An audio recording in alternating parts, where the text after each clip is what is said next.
এবার কোরবানির ঈদ করার জন্য চলে গিয়েছিলাম নিউ ইয়র্কে আমার শ্বশুরবাড়ির পরিবারের কাছে। সেখানে কাটানো দিনগুলোর কিছু কিছু অংশ আর রিলস আকারে আপনাদের সাথে শেয়ার করেছিলাম। আমরা গিয়েছিলাম সপ্তাহ খানেকের জন্য আর কি। নিউ ইয়র্কে যাওয়ার প্রথম দিনের ভিডিওটা অলরেডি আপনাদের সাথে শেয়ার করেছি। আজকে আপনাদের সাথে শেয়ার করব নিউ ইয়র্কে কাটানো আমাদের সেকেন্ড ডে অ্যান্ড থার্ড ডের কিছু কিছু অংশ। এটা ছিল নিউ ইয়র্কে যাওয়ার পরের দিনের সকালবেলা। তো সকালবেলা হচ্ছে যে আমরা নাস্তা টাস্তা খেয়ে সবাই কফি নিয়ে বের হয়েছি একটু আন্টির বাসার ফ্রন্ট ইয়ার্ডে একটু গাছপালা দেখার জন্য আর ব্যাকইয়ার্ডে কি কি গাছ উঠেছে সেটা দেখার জন্য। তখনও বাইরে অনেক গুটি গুটি বৃষ্টি পড়ছিল। আসলে নিউ ইয়র্কে যে দিনগুলো কাটিয়েছে প্রায় প্রত্যেক দিনই মাঝে মাঝে আর কি বৃষ্টি হয়েছে। তো যাই হোক আমরা তিন যা একসাথে হয়েছিলাম আমার চাচা শ্বশুর আর চাচি শাশুড়ির বাসায় আর কি একসাথে ঈদ করার জন্য। আমার এক যা এসেছে কানাডা থেকে, আমার আরেক যা আর আমরা এখান থেকে গিয়েছিলাম নিউ ইয়র্কে।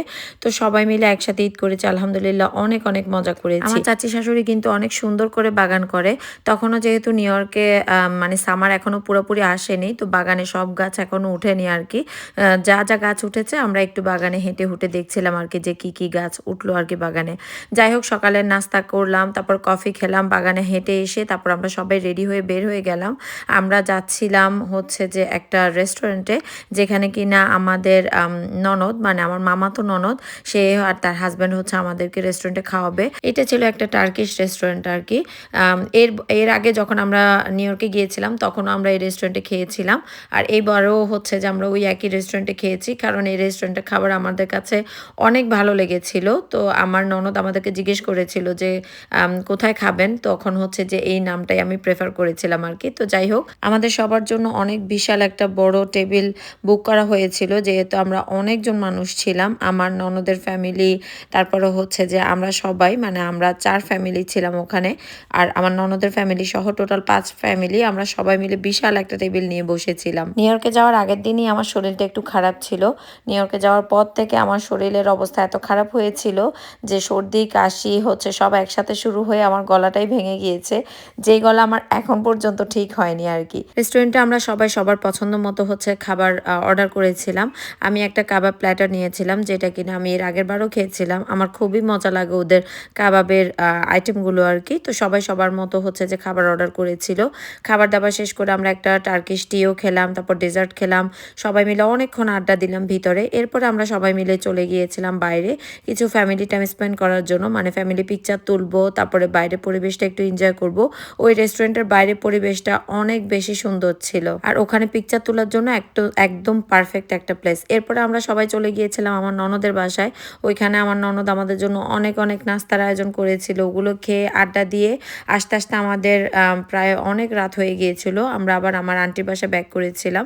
ওখানে এসে রাত্রেবেলা আন্টির বেসমেন্টে আমরা সবাই মিলে আড্ডা দিয়েছি। ওখানে বাচ্চাদের মতো হচ্ছে খেলেছিল ওদের বোর্ড গেম। আর এখানে হচ্ছে ফারাজার দাঁত ফেলা হচ্ছিল আর কি। ফারাজার 2টা দাঁত মানে এর আগে একটা দাঁত পড়েছিল আর বাকি 2টা দাঁত অনেক দিন ধরে নড়ছিল, কিন্তু কোনোভাবেই সে ধরতে দিচ্ছিল না। ফাইনালি ওর জেঠি আর জ্যাঠা হচ্ছে ধরে দাঁতটা ফেলতে পারলো। তো যাই হোক সারা রাত আড্ডা দিয়ে আমরা অনেক রাতে ঘুমিয়েছি।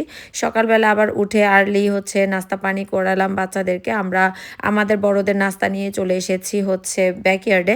আন্টির ব্যাকইয়ার্ডটা কিন্তু অনেক সুন্দর, ওখানে নাস্তা করলে অনেক ভালো লাগে। সকালে বেগেল আর হচ্ছে যে আমরা কফি নিয়ে ব্যাকইয়ার্ডে বসে নাস্তাটাও শেষ করলাম। এরপরে হচ্ছে আমরা আবার উপরে আসলাম, দেখলাম যে আন্টি অলরেডি দুপুরে রান্নাবান্নার আয়োজন করছে এখানে আমাদের জন্য। সবজি মাছ, বাচ্চাদের জন্য আলাদা করে রান্না করা হচ্ছে, অনেক কিছু আন্টি আয়োজন করেছিল। এরপর আন্টি আমাদের জন্য আবার ফ্রোজেন জামও নামিয়ে রেখেছিল, ওইটা আর কি আমরা একটু লবণ মরিচ দিয়ে ভর্তা করে তারপরে নিয়ে আসলাম সুইমিং পুলের কাছে। সেদিন আমরা সুইমিং করব, আর বাচ্চারা অনেক এক্সাইটেড ছিল, কারণ নিউ ইয়র্কের ওই দিনটাতেই ওয়েদার অনেক বেশি একটু গরম ছিল আর প্রত্যেকটা দিনই মোটামুটি ঠান্ডা ছিল। সবাই মিলে সুইমিং পুলে একসাথে নেমে হচ্ছে বাচ্চা কাচ্চা নিয়ে আমরা অনেক এনজয় করেছি, অনেক ভালো সময় কাটিয়েছি। আপনাদের সাথে আমাদের ভালো সময়ের কিছুটা অংশ শেয়ার করলাম। আপনাদের কাছে কেমন লেগেছে জানাবেন। দেখা হবে নেক্সট কোনো ভিডিওতে। আল্লাহ হাফেজ।